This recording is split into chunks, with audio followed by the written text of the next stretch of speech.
오늘은 교회의 시작이라는 제목으로 여러분과 함께 하나님의 말씀을 나누고자 합니다. 교회는 어떻게 시작되었을까요? 마태복음 16장에 보면 예수님께서 제자들을 향해서 너희는 나를 누구라 하느냐 이렇게 물어보실 때 베드로가 주는 그리스도시요 살아계신 하나님의 아들이십니다. 이렇게 아주 놀라운 고백을 하죠. 그때 예수님께서 이를 알게 하신 이는 네가 아니라 하늘의 하나님이시다 이렇게 말하면서 너는 베드로라 내가 이 반석 위에 내 교회를 세우리니 음부의 권세가 이기지 못하리라 이런 말씀하셔요. 내 교회를 세운다. 바로 그리스도의 교회를 세운다 이 말씀이시죠. 그래서 교회는 예수님의 약속에 근거해 있습니다. 자, 그럼 그 교회가 그리스도의 교회가 언제 세워지게 되느냐? 오순절에 마가의 다락방에 모인 120명의 제자들에게 성령이 임하게 됩니다. 그리고 성령을 받은 제자들이 담대히 예수님을 그리스도라고 증거하기 시작합니다. 특별히 예수님을 3번씩이나 모른다고 부인했던 베드로는 예루살렘 성전에 올라가서 유대인들을 향해서 너희 유대인들아 들으라. 너희가 십자가에 매달아 죽인 예수가 바로 그리스도다. 하나님의 아들이다. 이렇게 말을 합니다. 그리고 너희가 죄 없는 하나님의 아들을 죽였다. 그러나 하나님께서 그 예수를 다시 살리셨다. 예수가 다시 살아났다. 이렇게 담대히 복음을 증거합니다. 그러면서 뭐라고 하는가 하면 성령에 대해서 언급을 합니다. 자, 우리 한번 성경 사도행전 2장 33절 오늘 우리가 읽은 본문 바로 앞에 있죠. 2장 33절을 우리 같이 한번 한 목소리로 읽어보겠습니다. 찾으셨어요? 네, 한 목소리 읽겠습니다. 시작. 하나님이 오른손으로 예수를 높이심에 그가 약속하신 성령을 아버지께 받아서 너희가 보고 듣는 이것을 부어주셨느니라. 자, 여기 보세요. 너희가 보고 듣는 이것을 부어주셨다. 여기 이것이 뭡니까? 바로 성령이죠. 여러분, 베드로가 많이 배운 사람이 아니었습니다. 일설에 의하면 베드로는 문맹자였다 그래요. 잘 글을 쓸 수 없는 그런 사람이었다고 합니다. 그래서 여러분 베드로 전서 후서를 보면 베드로가 쓴 것이 아니라 그거는 실루아노라는 예수님의 제자를 시켜서 대피를 해서 쓴 것입니다. 그렇게 좀 무식한 베드로가 성령을 받고 나니까 성경을 줄줄 꿰면서 아주 놀라운 설교를 합니다. 사도행전 2장 14절부터 36절까지가 베드로가 한 그 오순절 설교거든요. 그 설교의 전문이 다 나와 있습니다. 여러분 한번 꼭 읽어보시기 바랍니다. 그 설교문을 보면은 베드로가 구약 성경의 요엘서와 다윗의 시편을 인용을 하면서 아주 놀랍게 예수가 그리스도라는 사실을 증거를 합니다. 여러분 성경이 누구에 대한 이야기라고 그랬죠? 성경 66권이 예수 그리스도에 대한 이야기다 그랬잖아요. 베드로한테 성령이 임하니까 성경이 다 예수에 대한 이야기구나라는 것을 깨닫게 된 겁니다. 그래서 성경을 인용하면서 예수가 그리스도라는 사실을 증거하기 시작한 거예요. 여러분 성령을 받으면 예수를 전하지 않을 수가 없습니다. 여러분 이거 아멘입니까? 성령을 받으면 예수가 그리스도다라는 것을 전하지 않을 수가 없게 돼요. 사람들을 만나면 자꾸 예수 이야기를 하고 싶어집니다. 자꾸 성경에 대한 이야기를 하고 싶어져요. 왜 그런가?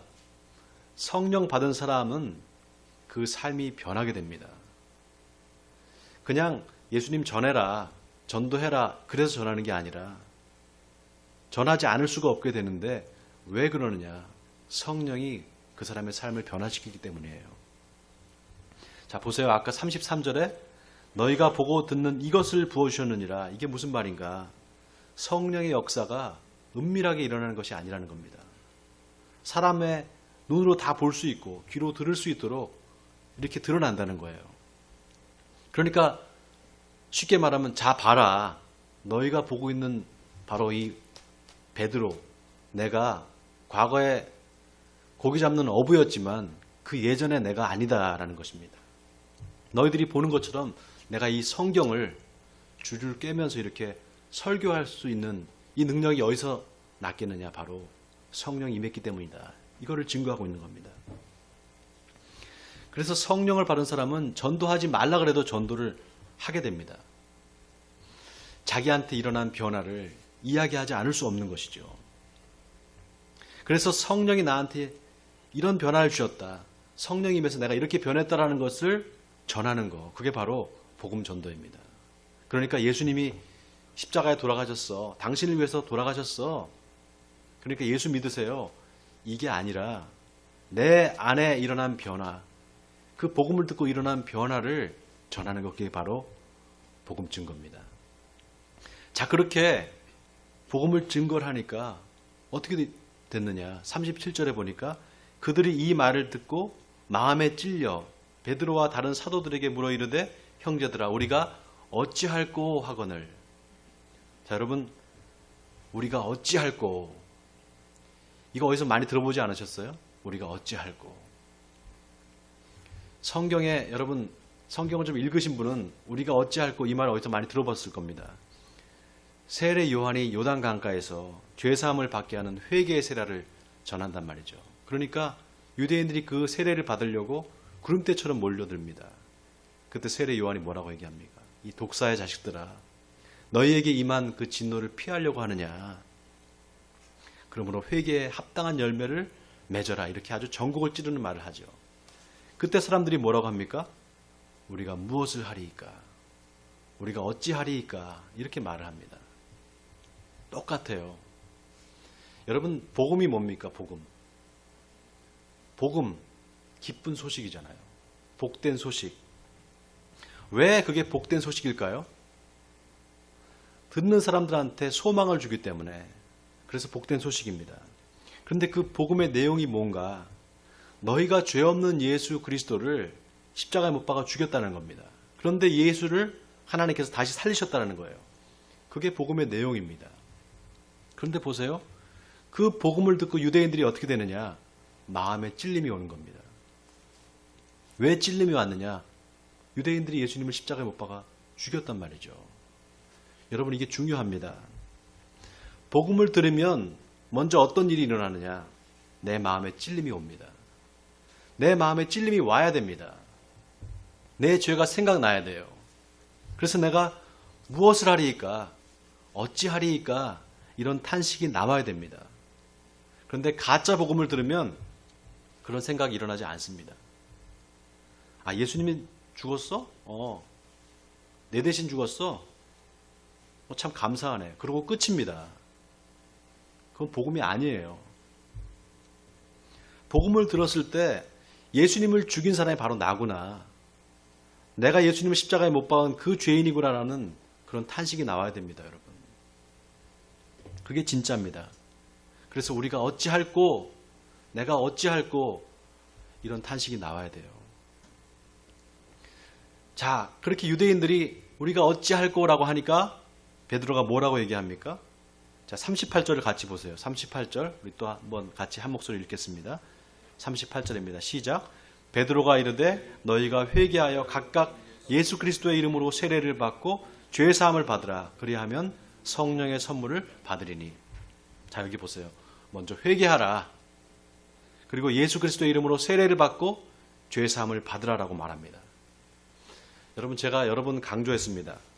요한의 물 세례가 어떤 세례였다고요? 죄 사함을 받게 하는 회개의 세례. 그냥 세례가 아니에요. 죄 사함을 받게 하는 회개의 세례였습니다. 이게 무슨 말인가? 먼저 회개를 하면은 그 회개의 증표로 물 세례를 주는 겁니다. 회개해. 그러면 세례를 줄게. 이게 요한의 물 세례입니다. 지금 베드로가 똑같은 이야기를 하고 있는 겁니다. 회개하라.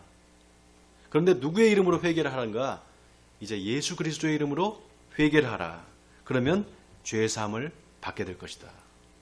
지금 세례 요한이 전했던 메시지와 똑같이 베드로가 죄 사함을 받게 하는 회개의 세례를 말하고 있는 겁니다. 요한의 세례와 똑같잖아요. 뭐가 다르냐? 예수 그리스도의 이름으로 세례를 받는다는 게 다릅니다. 그리고 또 하나 다른 게 뭐냐? 가장 중요한 거. 그렇게 회개하고 예수 그리스도의 이름으로 세례를 받고 죄 사함을 받으면 무엇을 받게 되는가? 성령을 선물로 받게 된다. 이게 다른 겁니다. 여러분, 이게 중요합니다. 보통 교회에서 1년 동안 또는 2년 정도 열심히 교회 출석을 하면은 세례를 줍니다. 아마 여러분들 다 세례 받으셨을 거예요. 세례 안 받으신 분 한번 손 들어보세요. 네, 아직 안 받으신 분들. 네, 안 받으신 분들 계세요? 그런데 왜 세례를 받느냐? 왜 물 세례를 받느냐? 세례를 받는 목적이 있어요. 그 목적이 뭐냐? 바로 성령을 받기 위함입니다. 성령 받기 위해서 물 세례를 받는 거예요. 세례 요한이 뭐라고 말을 했습니까? 마가복음 1장 8절에 나보다 능력이 많으신 이가 내 뒤에 오시나니 나는 너희에게 물로 세례를 베풀었거니와 그는 너희에게 성령으로 세례를 베푸시리라.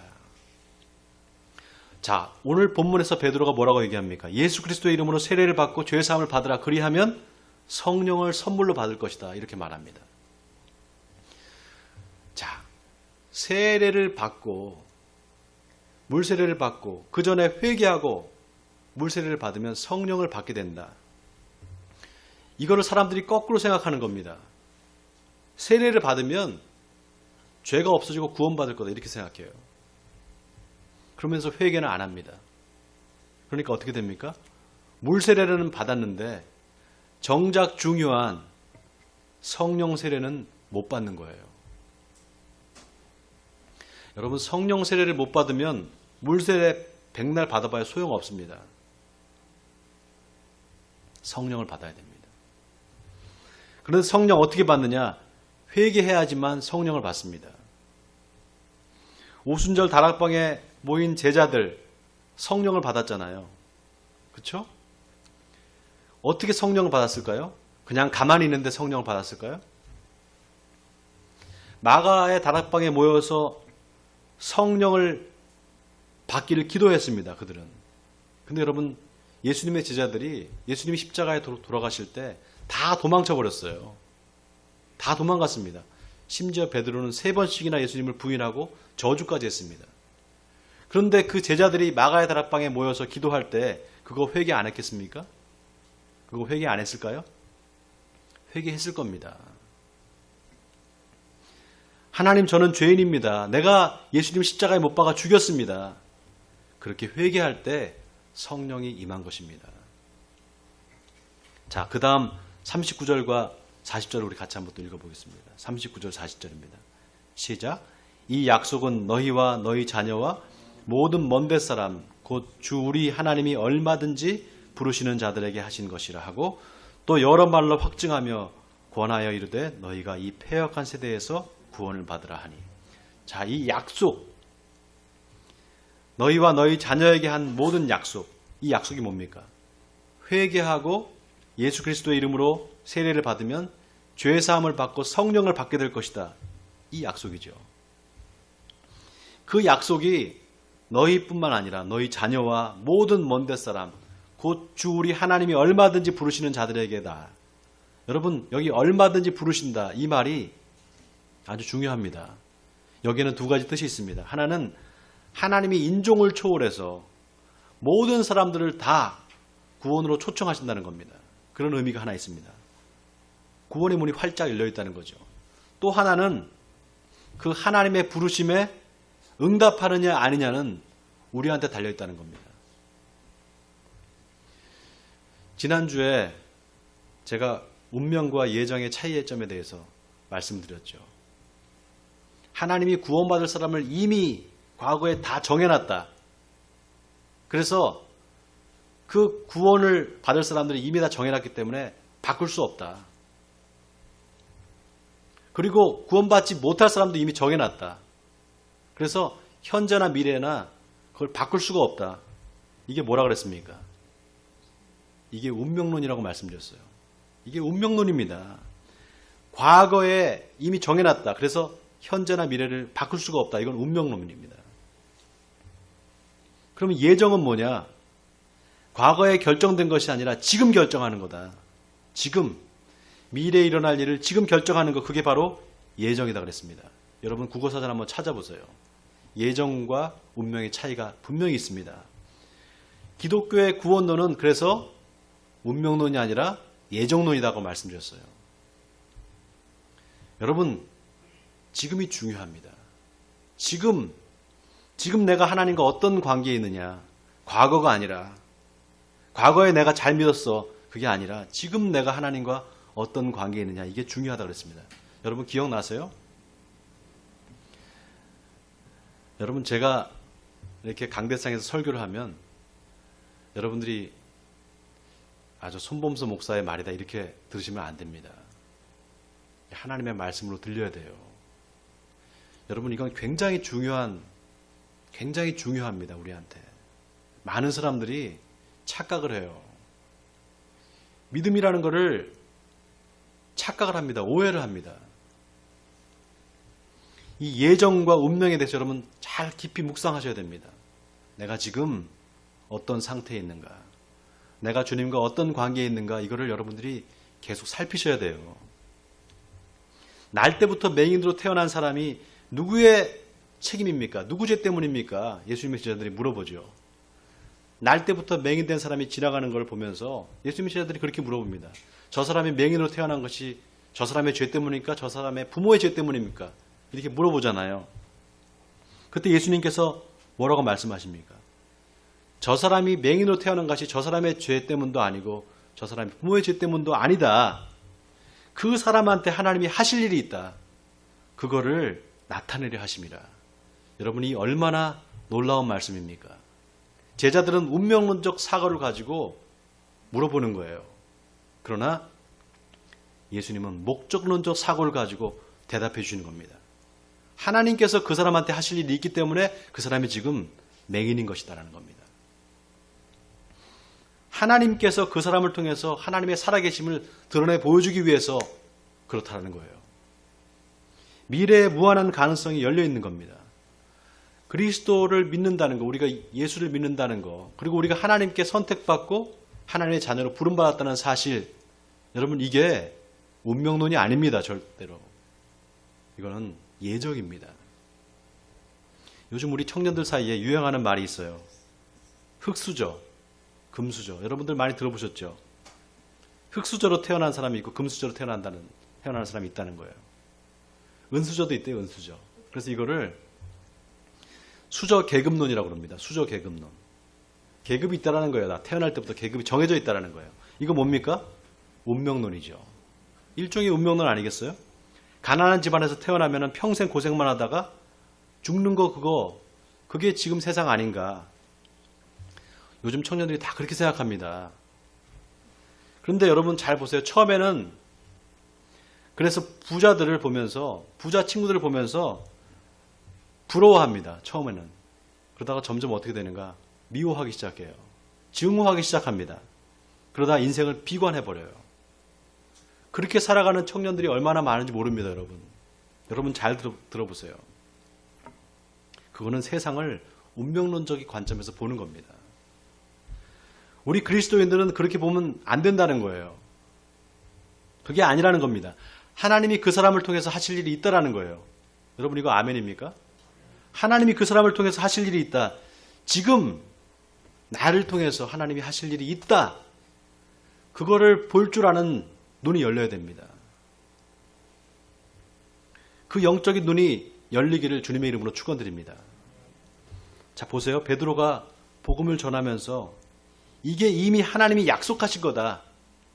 그 약속은 너희와 너희 자녀와 모든 먼 데사람 곧 주 우리 하나님이 얼마든지 부르시는 자들에게 하신 것이다. 그렇게 말한 다음에 뭐라고 말하는가? 너희가 이 패역한 세대에서 구원을 받으라. 이렇게 말을 합니다.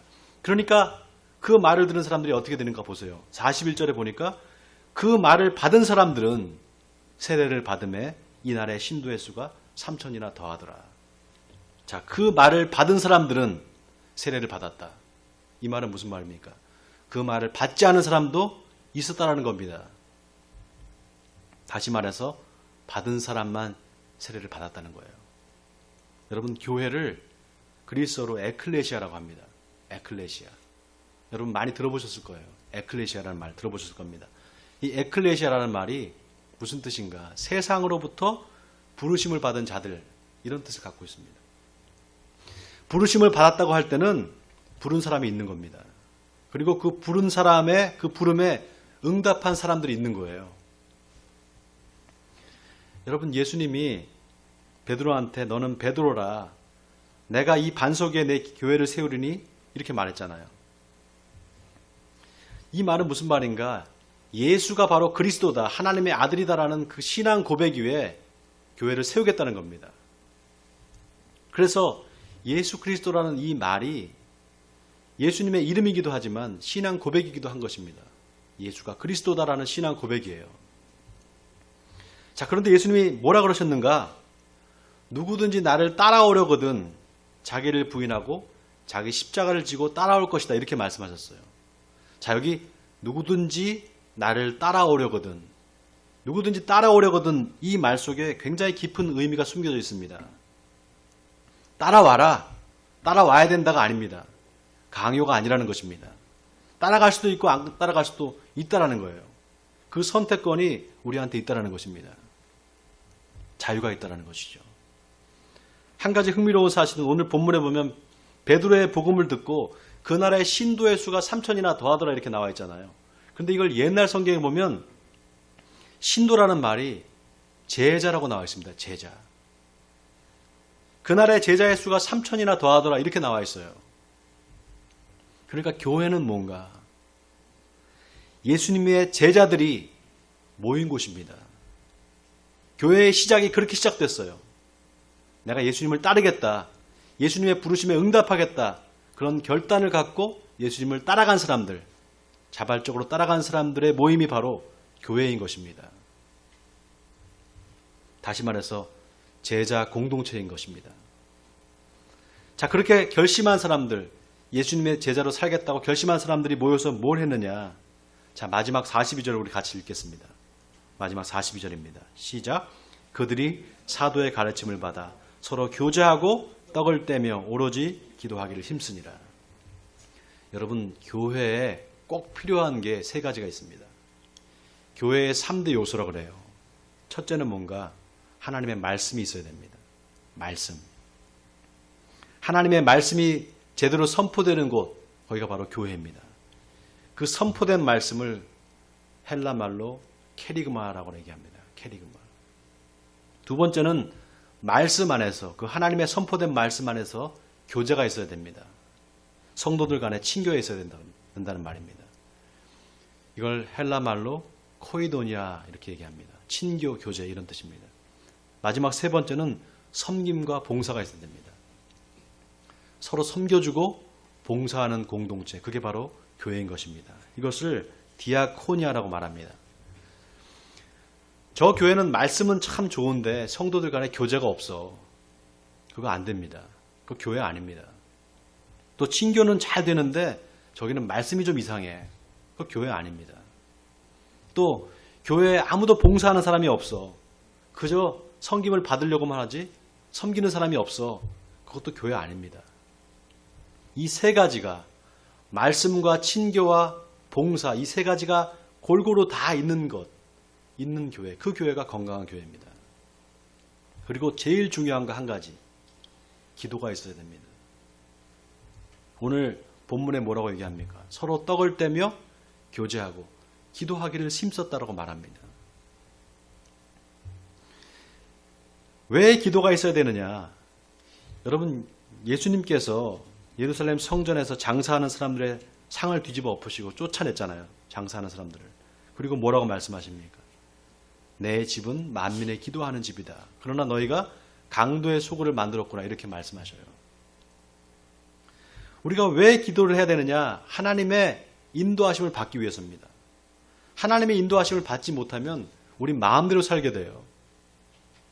교회가 그래서 하나님의 인도하심을 받기 위해서, 성령의 인도하심을 받기 위해서 그 성령의 인도하심을 구하는 곳, 그게 바로 기도입니다. 우리 에베네셀 교회도 그렇게 시작됐습니다. 5년 전에 하나님께서 여러분들을 부르심이 있었습니다. 그 부르심에 여러분들이 응답한 것입니다. 그런데 여러분, 그 하나님의 부르심, 그 부르심은 한 번만이 아닙니다. 매 순간 우리를 부르고 계십니다. 하나님은 매 순간 우리를 따라오려거든, 따르려거든 이렇게 부르십니다. 그 부르심에 내가 자발적으로 응답하는 겁니다. 따르지 않을 자유가 우리에게 있는데도 불구하고 우리가 하나님을 따르겠다, 예수 그리스도의 말씀을 따르겠다라고 결단하고 따라가는 것입니다. 그래서 건강한 교회는 억지로 하지 않습니다. 억지로 강요하지 않습니다. 지난주에 제가 종의 영을 받은 사람과 아들의 영, 양자의 영을 받은 사람이 있다고 그랬잖아요. 사도 바울이 그렇게 말했죠. 종의 영을 받은 사람이 있고 양자의 영을 받은 사람이 있다. 그런데 이게 세상 사람들과 교회 다니는 사람들을 얘기하는 게 아니다. 교회 안에 종의 영을 받은 사람이 있고 아들의 영, 양자의 영을 받은 사람이 있다라고 말씀드렸잖아요. 종과 아들의 차이가 뭡니까, 여러분? 자유죠, 자유. 자유가 있느냐 없느냐 그 차이입니다. 여러분, 예수님은 억지로 따라와라 절대 그렇게 강요하지 않습니다. 하나님은 절대로 우리를 그렇게 인도하지 않으세요. 우리에게 자유의지를 주시고 자발적으로 마음에서 우러나게, 그래서 따라오도록 그렇게 인도하십니다.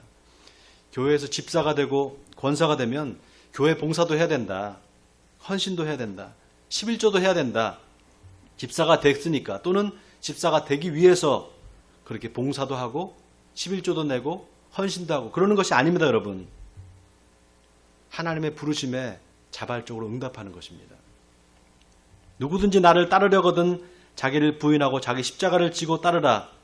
따르고 싶은 사람만 따라오라는 것입니다. 그게 바로 교회입니다.